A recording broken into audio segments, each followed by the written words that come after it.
Right. What were the circumstances of like FORG1VEN joining the team? Like, what did you think of him before he joined? Obviously, you'd beaten his SK team previously, which is one of the reasons why that whole team just like tilted off the face of the earth and had to break up basically immediately. What did you actually like? Were you someone who wanted him to join the team? Did you believe in the rep about him being a bad teammate? What were your thoughts like when he was joining the squad? Were you up for it?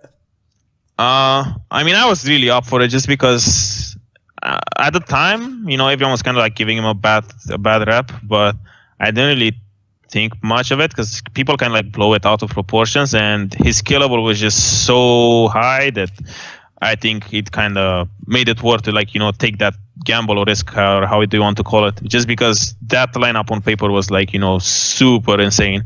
And yeah, I mean, even if he was as toxic as people made him to be, I still kind of wanted to take the chance just because, I don't know, I just felt like it's worth it. And how bad can it be? That's kind of my mindset going into it. The famous last words every team says before he joins, I think. Yeah, how bad can it be? To give him credit, he was really, really bad, but not in the way that people would expect him to be. Whenever he would flame people for hours, or have his rage fests and all of this, he always had a good reason. It's not like he would just make up an argument in his head and he would just be okay, you guys are retarded, blah blah blah blah, and he would just start flaming at us for hours, and you couldn't get him out of his blood rage and all of this.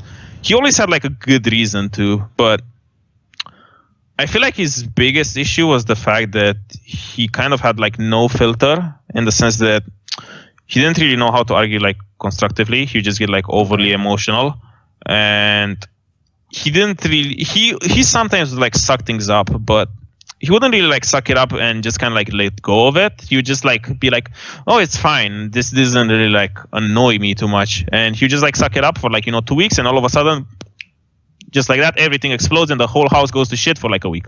16 worlds, and with what happened in HTK, SK, SW, Gambit, pretty much all these teams, I just got burnt out a lot, and I just took a decision, maybe conflict, maybe not, that I have to be healthy first, both physically and mentally, and then look what I want to do if I have anything to do with the scene. Okay. And so I just stopped, and then I transitioned to be a caster, to move my life here. I took my driver's license. I started to live more with my family, which I haven't seen for a lot of time. And it's just general, I had to do it because in the end of this, it really helped me. Even if I miss competing, I became healthier again, and I started enjoying things in life which I couldn't get to do when I was a pro player for so many years. Okay. And in order for me to go back through this again, I need to have a reason to do so. Just playing in LCS, just competing, or just playing in a team that is per se 6th or 7th place originally, but with my presence it's gonna go higher. I have done this so many times, but it takes it all on a player. It's not only me, it's a lot of players that were into this type of situations over and over. So if I don't have I'm not offered, or if I can't go through a championship winning team, at least in Europe, there is no reason to play. If I want to go in NA per se, then there is the another ethical reason where why would I go there to play for money?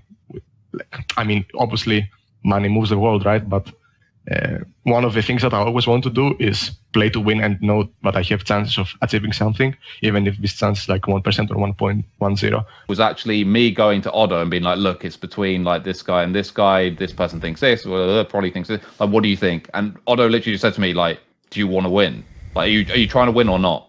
And I was like, well, yeah, of course. And he's get forgiven. Why you say you're trying to win? Why would you not get forgiven? And then I was just to be honest, yeah, why? What are we fucking doing here? And then I sort of thought to myself as well, if I can't handle this person existing, what the fuck does that say about me? It really can't be. It can't be that bad. So we brought him in, and I mean, he was immediately just brilliant at the game. Still, he seemed to be one of these people as well. Even when they had little blips, whatever, he could always have this thing to fall back on, where his laning was just so ludicrously good compared to literally every human on planet Earth, basically, apart from Uzi and Deft. That were okay, this is just like the world's biggest boon. But obviously, you're always waiting for the proverbial bomb to go off, I suppose. But what I would say about Forgiven in general, one of the reasons why me and him got on so well, I think, is because I was on his side most of the time, and not because I was trying to play politics or whatever. I legitimately think most of the time he was correct. And I think that he's just a very misunderstood guy, right? Because as far as I know, isn't it like this? What he would say, if you could take all emotion out of it, would be like an accurate assessment. It's just, it would be phrased like, why didn't you gank my lane, you subhuman ape? Like, and so he might have been right. Like, maybe you were supposed to gank me, but the way you say it, like, spoiler, that's never going to go down well, honestly, is it? Though, I genuinely believe, and this is not me saying that he wasn't ever going overboard, whatever. Of course he did. But I think it was a bigger problem on how fucking soft his teammates were than what he was. I would have no problem. If I was on his team, I'd have no problem him talking to me the way he spoke to me. Tells me once in plain terms that he thinks this isn't correct. I have an opportunity to respond if I want to or whatever. Typically, Vander wouldn't. He would just acknowledge, yeah, face check, that was fucking stupid. And then I do the same mistake immediately after. And not just that, but in a way where it's like, it seems like I'm daydreaming or not really paying attention. And then he states it way more firmly and asks me why I didn't listen to him. I think that is a completely fair way to approach it. It's just League of Legends players are not used to people giving tough love. They're just not at all. And they don't understand as well that he's not saying it to be a dick or whatever. He wants to win so fucking bad. And you are blocking him from winning, and he wants you to be better. He literally wants you to be better in the next scrim for you and for him and for the team, like, because he wants to win. So in the off season, I remember I was given a lot of power about the roster. I think the CEO basically just told me like they're gonna get who I want to play with, and we were trying out both Sven and Forgiven, but it was just online. So Sven was just not saying anything in the scrims. He was really good, but he just wasn't really communicating at all. And Forgiven was just also really good, but he was communicating a bit more. So I think we just kind of went with the guy that was communicating a little more in the scrims. And also, I remember going into that off season, I just told the CEO, like, I don't care if they're toxic or not. Like, if they're good, we should get them. And obviously that famous last words before getting Forgiven, of course. Yes. Like he had this weird thing where he didn't get that he was being toxic. He thought he was just sort of like reacting. And then he really would after the game just be like, hey, you want to get food? And then people are like, what the fuck? You just told me I'm total shit and subhuman because I didn't do a gank or something. Like, give me a story. Like, what's it like to play with Forgiven? I mean, I don't like talking poorly about my former teammates, really. I think he was good at the game, but definitely socially he was lacking, I would say. So I don't know. I've never played with a guy before in my life that has made every single teammate of mine able to cry. Like, it was like a week in, and he's already made every single person on the team cry, and that was just like unheard of to me before. It never happened before. So that was like the scope of his toxicity, I would say. Well, it's like if you ever look, this is one of the reasons why probably the player who to people on Reddit most typifies the concept of EU West toxicity is obviously Forgiven, because even like look at MSI right now. He's tweeting out like every time Fnatic or TL plays and does some shit. He doesn't go like, oh, what a shame they have lost. He'll be like, you know, what is this trash? Why do they think they can get away with this? If I came back with 2 weeks, I'd kill all these guys. Like, the reason why is because the reason he comes off as super toxic is because we don't have 10 players who have that like ridiculous mindset and drive to be like, I will be the best no matter what. So unfortunately, since there's no one else, he just stands apart. And then sadly, it is some of it channeled in anger, you know, so it comes off very badly. But if you could get to the core of that, funny enough, it's the same thing with a lot of these players. It's the same thing with Nanoa and StarCraft. It's the same, you know, these people all, it gets channeled in a bad way because they don't have the culture and the infrastructure necessary to turn them in, like, sort of to the light side, as it were. But there's a reason why these guys are so mad. It's because they know that people aren't pushing them to do it, and that when they push themselves to do it. I've been in that position with Forgiven, where I'm like, Forgiven, like, what do you want to play? Like, how, like, I want to put resources in the bot lane. I want you to carry. What do you want to play? He's like, just pick me Sivir. Like, is that sort of like, though, if sure? you have a girlfriend and you know she really wants to go one place, she's like, where do you want to go?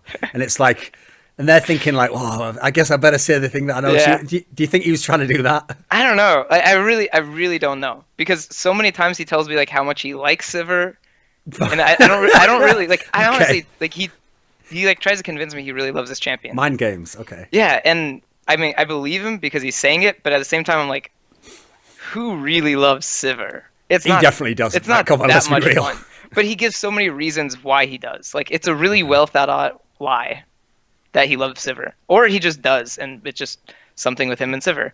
But For many years of my career in esports, it really was just me. I did it all. I was the one person driving myself forwards. I didn't have people around me to help me. But actually, one thing I've learned over the years is the value of a support network. And mine is, of course, the Skrilluminati, my Patreon community. So this video, like many on my channel, was made possible by Ahmed Hadjou, Frisky, Matt Pugnatio Rajcula, Animosity, Bot Pounder 420, Jensen Goh, Tobias Bernasconi, Tosh, Torin, and as always, you know it, a special thanks goes out to Jerky's Minion. Would you like to suggest a topic or a guest for my content? Do you want to ask a question for my regular AMA? Do you want to find out teasers? Who are the guests for the upcoming interviews? I often do. Maybe you want to be part of those long discussions where we can talk about whatever you want in esports. Well, if any of those tickle your fancy, put your money where your mouth is and join the Skrilluminati today. Support my content via the Patreon link in the description box below.